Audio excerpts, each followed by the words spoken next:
अस्सलाम वालेकुम, welcome to my YouTube channel. आज हम प्रिंसिपल ऑफ बैंकिंग के टॉपिक बिगनिंग ऑफ बैंकिंग को पढ़ेंगे।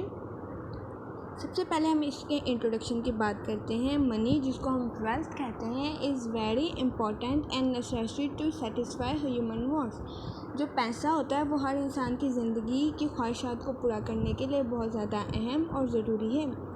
Man has been needy in every area due to the which with the collection and supply receipts और payments। इंसान जो है वो अपनी ख्वाहिशात के खराजात और जो पेमेंट्स जो वो खर्च करता है और जो वो कमाता है उन सबको पूरा करने के लिए पैसा बहुत ज़रूरी है। Money has been essential part of human life. किसी भी इंसान की ज़िंदगी में पैसा बहुत ज़्यादा इम्पोर्टेंट है।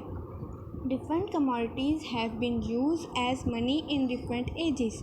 जैसे कि हम जानते हैं कि पैसा पहले अपनी असल फॉर्म, असल करेंसी में अवेलेबल नहीं था। आहिस्ता आहिस्ता जैसे जैसे इंसान की ज़िंदगी में तरक्की होती गई, ऐसे ऐसे पैसा जो है वो अपनी असल करेंसी में आता गया। पहले पैसा किस फॉर्म में था? Precious stones, metals, animals, different eatables and minerals की फॉर्म में था। The concept of money, its sources and uses have been passing through from the evolution of human culture. Even a good number of people directly started dealing in money. यहाँ तक कि जो अच्छे लोग थे, अच्छे लोगों में कौन कौन शामिल है? Merchandise, Goldsmith and money leaders. उन्होंने पैसे को उसकी करेंसी में ही इंट्रोड्यूस करवाया। करेंसी उस वक्त कौन सी यूज़ होती थी? गोल्ड और silver. The concept of loan, interest, return document, cheque and BE मतलब bill of exchange ETC come into limelight only because of them. जब merchandise starting dealing in money in those business centres where various commodities of life are deal. अब हम word bank की तरफ चलते हैं कि किस तरह से बैंक का वर्ड ड्राइव हुआ। Different banking expert have different opinions about the derivation of word bank. सबसे पहले हम इटालियन की तरफ चलते हैं। इटालियन वर्ड बैंकर्स और बैंको, इटालियन ने इसको बैंकोस और बैंकों के नाम से इंट्रोड्यूस करवाया। After the French expert it has been drive from the French word बैंक्योर, whereas Germany say that the word back has been derived from the German word back, which means joint stock of money. The early bankers translate their money leading activities on benches in the marketplace. The marketplace in its essential stages was confirmed in deal in money transaction only.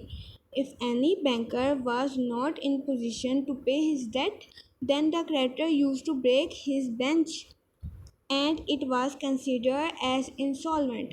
Nowadays, if a bank faced this situation, it was corrupt, it was called bankrupt.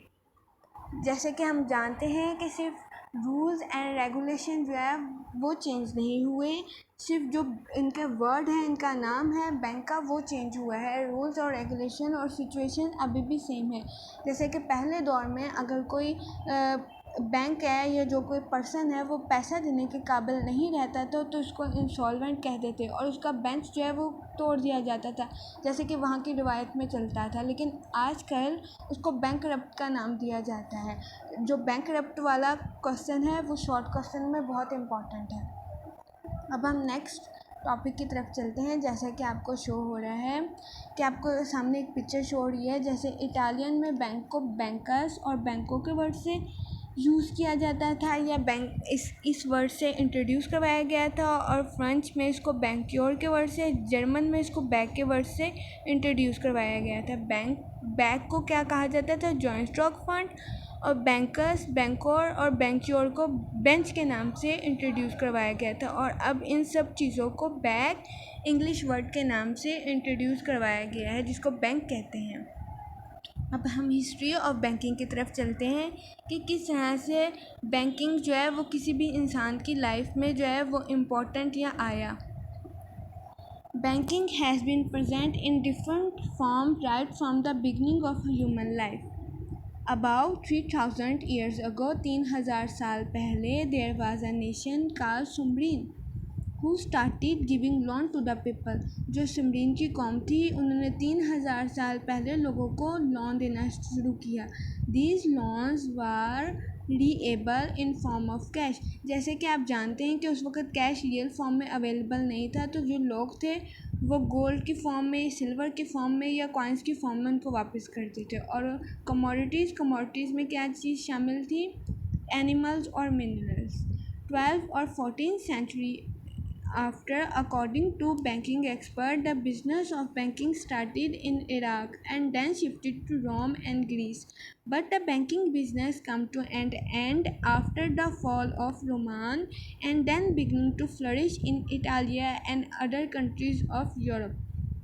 With the passage of time, the banking business expanded to America, Asia and other countries of the world.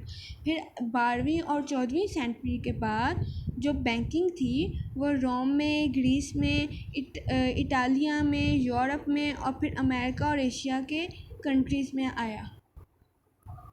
अब हम चलते हैं हमारे next topic की तरफ, banking in Pakistan.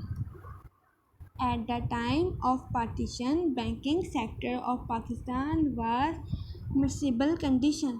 जैसा कि आप जानते हैं कि जब पाकिस्तान जो था वो आज़ाद हुआ था तो पाकिस्तान इतने अच्छे हालात में नहीं था।